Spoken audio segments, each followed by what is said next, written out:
हम अच्छे बनाए, वो आकर्षण के केंद्र बने। और जब वो आकर्षण के केंद्र बनेंगे तो निश्चित रूप से पर्यटक उसमें रुकेगा, और पर्यटक रुकेगा तो हमारा उस पर्यटक के रुकने से हमें लाभ होगा।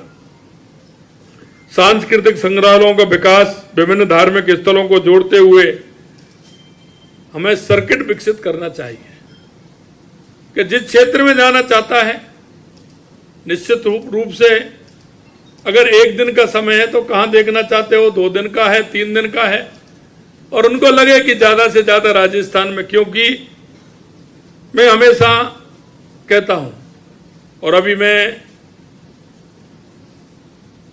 समिट राजस्थान के लिए सभी जगह कई देशों में भी गया हूँ, और मैंने सभी जगह कहा है कि पर्यटन के क्षेत्र में राजस्थान में बहुत संभावना है। वैसे तो राजस्थान में जिस क्षेत्र की बात करें उसमें संभावना ही संभावना है, लेकिन पर्यटन के क्षेत्र में बहुत बड़ी संभावना है। हमारे यहाँ के किले, हमारे यहाँ के महल, हमारे यहाँ का रेगिस्तान थार, हमारे यहाँ की झीलें, हमारे यहाँ के अभ्यारण्य, आप देखते हैं हर 25 किलोमीटर पर धार्मिक पर्यटन हमारा है। आप जिस भी दिशा में चलेंगे हर 25 किलोमीटर पर धार्मिक पर्यटन भी हमारा आपको आकर्षित करेगा। इसलिए मैं कहना चाहता हूं कि निश्चित रूप से इस हवाई अड्डे का बहुत बड़ा लाभ हमें होने वाला है। जयपुर के अंतर्राष्ट्रीय हवाई अड्डे के साथ आज प्रदेश में 7 हवाई अड्डे हैं।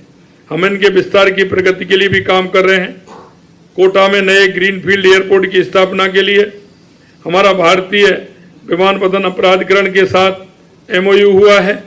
इसके साथ ही जयपुर में स्टेट टर्मिनल का विकास, उदयपुर और उत्तरलाई एयरपोर्ट का विकास और विस्तार, झालावाड़ हवाई पट्टी के उन्नयन और श्रीगंगानगर हवाई पट्टी के विकास के लिए भी हमारी प्रक्रिया जारी है। केंद्र सरकार के सहयोग से हम बीकानेर, कोटा और जैसलमेर हवाई अड्डे से भी नियमित उड़ानें सुनिश्चित करने जा रहे हैं। ये विश्व स्तरीय बुनियादी ढांचा लंबे समय तक राजस्थान के युवाओं के लिए रोजगार के अवसर पैदा करेगा।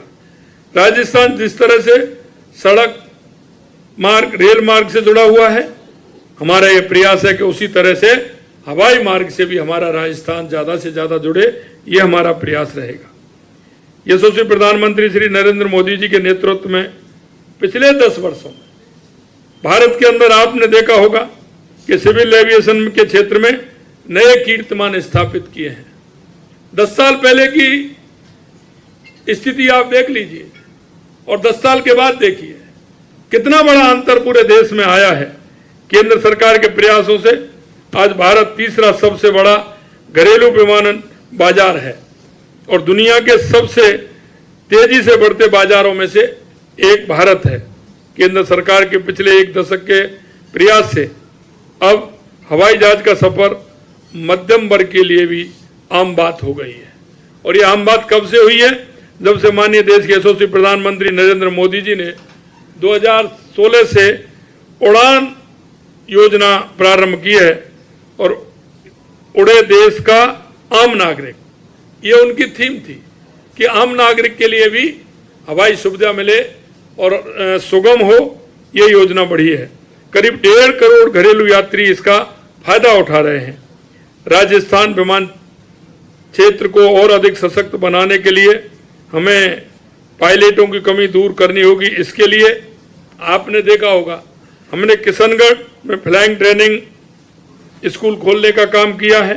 हमीरगढ़, भीलवाड़ा में प्रक्रिया चल रही है और अभी मैं हरियाणा के चुनाव के अंदर भिवानी गया तो वहाँ जो फ्लाइंग स्कूल चलाते हैं उनके अधिकारी मेरे से मिलने आए कि साहब भिवानी में हम चलाते हैं, अगर आप हमें झुंझुनू को हवाई पट्टी को अगर आप हमें दे देते हैं तो हम भिवानी से उड़ाएंगे, झुंझुनू उतारेंगे, झुंझुनू से उड़ाएंगे तो भिवानी उतारेंगे। उनका हमारा सर्किट बन जाएगा, हमारे स्टूडेंट को सीखने में आसानी रहेगी और उसका एक मार्ग बन जाएगा कि उसको यहाँ से जाकर के वहाँ उतरना है। तो मैंने कहा निश्चित रूप से आइए, झुंझुनू की हमारी हवाई पट्टी को देखिए, हमें उसमें क्या करना है ये हम करेंगे और आप अपना आराम से फ्लाइंग स्कूल उसमें खोलिए। राइजिंग राजस्थान समिट की अंतर्राष्ट्रीय मीट के दौरान मैंने संबंधित देशों के प्रतिनिधियों से आग्रह किया है कि वे अपने एयरलाइंस की जयपुर से डायरेक्ट फ्लाइट की व्यवस्था करें। अगर सीधी व्यवस्था करेंगे तो निश्चित रूप से बहुत अच्छा काम होगा। साथ ही साउथ ईस्ट एशिया की फ्लाइट्स का जयपुर में टेक्निकल होल्ड किया जा सकता है। राजस्थान में आप एयरक्राफ्ट रिपेयरिंग के लिए भी MRO भी स्थापित कर सकते हैं। इसके लिए राजस्थान में कई एयर स्ट्रिप उपलब्ध हैं, क्योंकि हमारा सीकर हो, हमारा झुंझुनू हो, भीलवाड़ा हो, सिरोही हो, जालौर हो, ये हमारी बहुत बड़ी एयर स्ट्रिप है। इनमें काम हो सकता है आगे, जैसे हमारी माउंट आबू की है, बहुत अच्छी एयर स्ट्रिप है। इनके विकास की भी बात हमने कही है, निश्चित रूप से इनका विकास भी होगा। हमने एविएशन के फूल पर लगने वाले टैक्स को भी कम किया है। एक तरफ जहां 26% टैक्स था, उसे हमने हमारे बजट में मात्र 2% किया है। और उस 2% से हमें कितना लाभ हुआ है कि एक दिन में जा रहा था तो यहाँ 2 कार्गो खड़े थे। मैंने इनका आने का कारण क्या है? इनका आने का कारण यही है कि यहाँ फ्यूल सस्ता मिलता है, इसके कारण से वो आते हैं और यहाँ पार्किंग भी यहाँ करके वो करते हैं। तो एक बहुत अच्छी बात है। और इसीलिए हमारे जो ट्रेनिंग स्कूल हैं वो भी इसीलिए आए हैं कि उसका चार्ज यहाँ कम है। तो आने वाले समय में हमारा हमीरगढ़ में भी आ रहा है, सीकर में भी आ रहा है, और अब झुंझुनू की मैंने जैसा आपको बताया, अगर ये आते हैं